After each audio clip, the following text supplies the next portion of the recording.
Hai, salam mesra, salam muhibah, salam KMK hebat, salam katakan pada KMK. Selamat bertemu kembali bersama saya, Cikgu Koni Lorenko, Guru Kesusastraan Melayu Komunikatif STPM Anda. Seperti biasa, tajuk pembelajaran kita pada hari ini ialah Semester 2 Sastra dan Pembangunan. Tajuk pembelajaran kita pada hari ini ialah 2.2 Sosial di bawah topik 2.2.2 Perpaduan.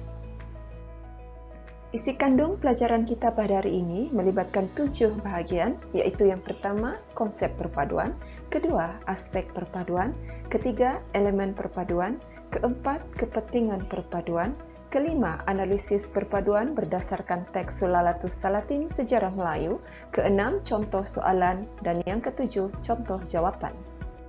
Seperti biasa, sebelum kita pergi lebih jauh, mari kita berkenalan dahulu dengan konsep topik pembelajaran kita pada hari ini, yaitu perpaduan.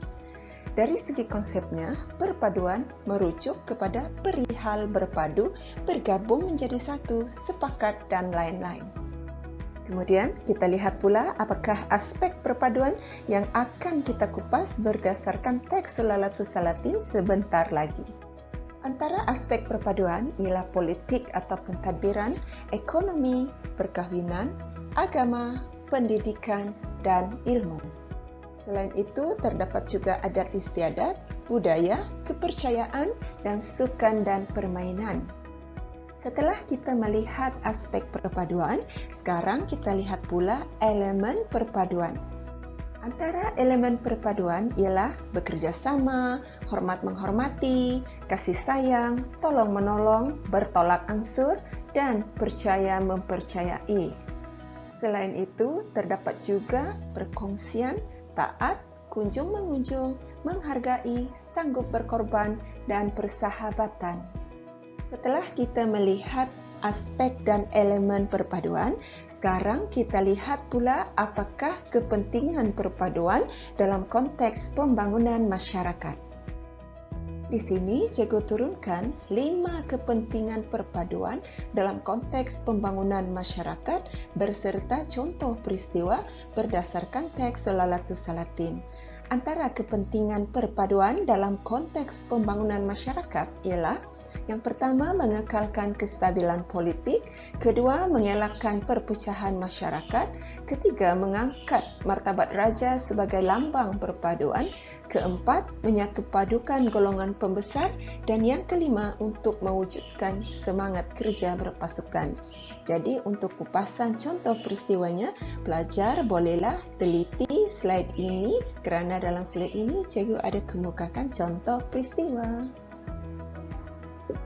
Okey, sekarang kita lihat pula analisis perpaduan seperti yang terdapat dalam teks Sulalatus Salatin Sejarah Melayu.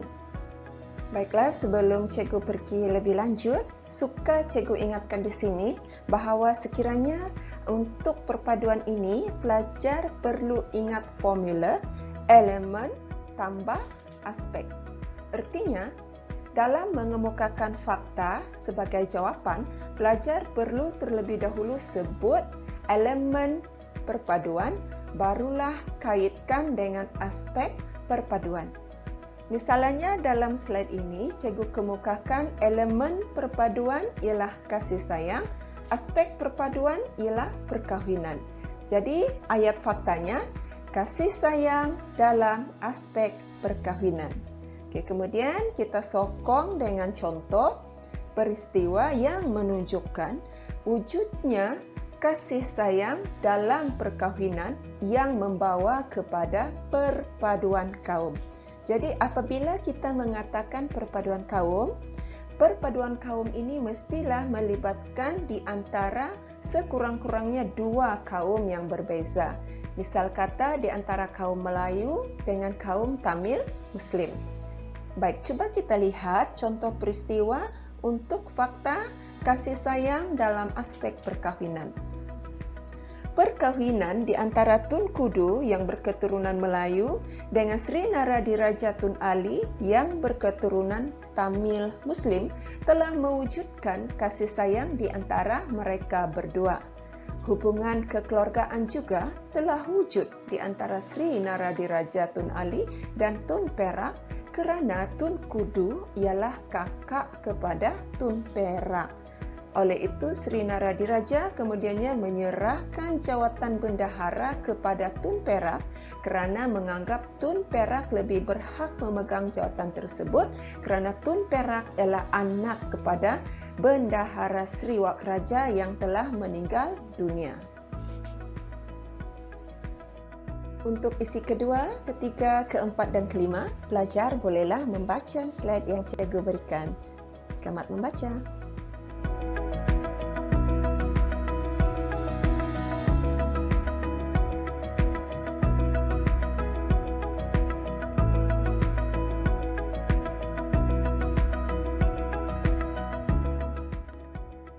Baiklah, setelah kita melihat kupasan perpaduan berdasarkan teks Sulalatus Salatin Sejarah Melayu sebentar tadi, sekarang kita lihat pula contoh soalan untuk perpaduan.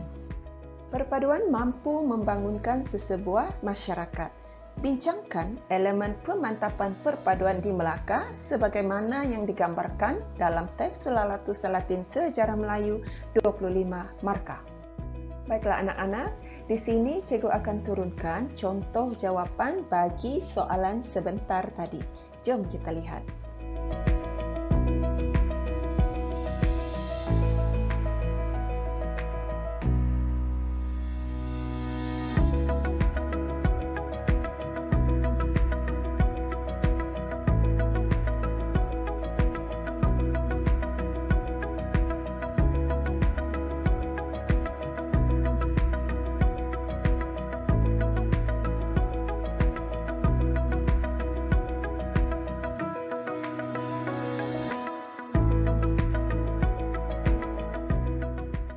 Baiklah anak-anak, dengan ini sesi pembelajaran kita pun telah sampai ke penghujungnya.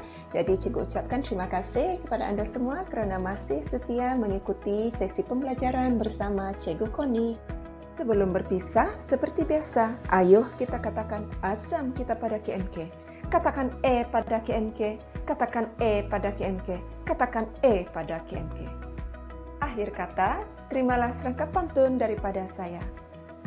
Mekar setangkai, bunga melati, mencelah kenanga, kuntumnya dua.